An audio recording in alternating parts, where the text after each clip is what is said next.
बलूचिस्तान हुकूमत ने ईरान के बॉर्डर से मुल्हिक इलाकों में बिजली और LPG के मुतबादिल ज़राए से हुसूल की हिकमत अमली तय कर ली। विफाक से राबते के जरिए बिजली और LPG की फराहमी बेहतर बनाने का फैसला किया गया है। क्वेटा में वज़ीर आला बलूचिस्तान सरफराज बुगटी की ज़ेर सदारत ईरानी सरहद से मुल्हिक अज़ला की सूरत हाल पर इजलास हुआ। वज़ीर आला ने ईरानी सरहद से मुल्हिक इलाकों में अशया खुरनोश की किल्लत न होने देने का हुक्म दिया और उन्होंने कहा कि इन इलाकों में पेट्रोल फराहमी के लिए वफाकी वज़ारत पेट्रोलियम से राबता जारी है। PDMA किसी भी गैर मामूली सूरत हाल के लिए लाहे अमल तैयार रखे। कमिश्नर और डिप्टी कमिश्नर भी अपने इलाकों में सूरत हाल पर कड़ी नजर रखें।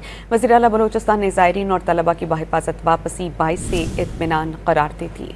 उन्होंने कहा कि इन इलाकों में पेट्रोल फराहमी के लिए वफाकी वज़ारत पेट्रोलियम से राबता जारी है। PDMA किसी भी गैर मामूली सूरत हाल के लिए लाहे अमल तैयार रखे। कमिश्नर और डिप्टी कमिश्नर भी अपने इलाकों में सूरत हाल पर कड़ी नजर रखें। वज़ीर आला बलूचिस्तान ने ज़ायरीन और तलबा की बाहिफाजत वापसी 22 से इत्मीनान करार दे दी।